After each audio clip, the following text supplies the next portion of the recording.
Good morning বন্ধুরা, আড্ডায় রূপালী চ্যানেলে আপনাদের সবাইকে স্বাগত জানিয়ে আজকের ব্লগটা শুরু করছি। আজকে 14ই জানুয়ারি। এই দিনে আমার বাবা আমাদের সবাইকে ছেড়ে পরলোক গমন করেছিলেন। তো সেই কারণেই এই দিনটিকে স্মরণ করার জন্য সামান্য কিছু আয়োজন করা হয়েছে। আর এই যে এখন আমি বাপের বাড়ি চলে এসেছি, এটা হচ্ছে বাপের বাড়ির আয়োজন। তো সেখানেও বাবার জন্য সামান্য কিছু ব্যবস্থা করা হয়েছে বাবার আত্মার শান্তি কামনা করে। আর এখানে আমি আমার গোপালকেও নিয়ে এসেছি, যেহেতু মা বাবার আত্মার শান্তির কামনার উদ্দেশ্যে সামান্য একটু কীর্তনের আয়োজন করেছে। আর এই হচ্ছে ভোগ, মা দুপুরবেলায় ভোগ দিয়েছিল, তো সেটাই এখন আমরা সবাই মিলে খেতে বসেছি। তো খাওয়া দাওয়ার পর সন্ধ্যাবেলায় এই যে কীর্তন করতে চলে এসেছে। আর এই যে গোসাই এখানে প্রথমে পুজো দিয়ে নিচ্ছে, পুজো দিয়ে নিয়ে তারপরে কীর্তন শুরু হবে। তো ঠিক আছে, আপনারা আমার সাথে থাকুন আর ব্লগটা দেখতে থাকুন।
তাই গৌর হরি বল, হরি বল, হরি বল, হরি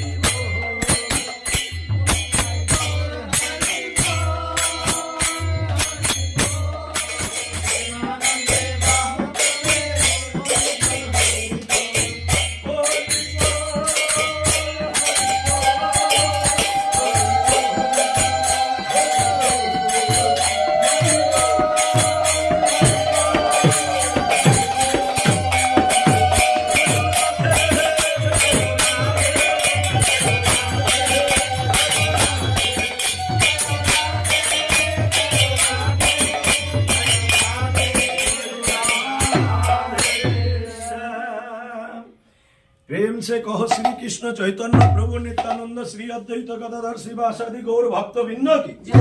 राधा कृष्ण प्रभु गोपी गोवर्धन वृंदावन राधा कुंड श्याम कुंड जमुना जी की जय। वृंदावन धाम की जय। नवद्वीप धाम की जय। नीलाचल धाम की जय। द्वारका धाम की जय। सुरभि कुंजों की जय। तुलसी देवी की जय। भक्ति देवी की जय। सापार्षद नित्यानंद प्रभु की जय। सापार्षद गौर सुंदर की जय। अद्वैत आचार्य की जय। गदाधर श्रीवासादि गौर भक्त बिंद की जय। श्रील हरिदास ठाकुर की जय। समस्त गौर भक्त बिंद की जय। आगत समस्त गौर भक्त बिंद की जय। खोलो करताल की जय। गीता भागवत की जय। आजकेर गृहेर मंगल की जय। आजकेर श्री पाठ की गृह स्वामीर मंगल की। তো বন্ধুরা, কীর্তনও প্রায় শেষের দিকেই, আর সেই সাথে আজকের ব্লগটাও শেষ করব। এবং আপনাদের কাছে আমার বিশেষভাবে অনুরোধ এই ব্লগের জন্য স্পেশালি, যে সবাই একটু আমার বাবার আত্মার শান্তি কামনা করবেন। আর এই বলেই ব্লগটা আজকে শেষ করছি। আর এতক্ষণ ধরে আমার এই ব্লগটা দেখার জন্য আপনাদের সবাইকে ধন্যবাদ।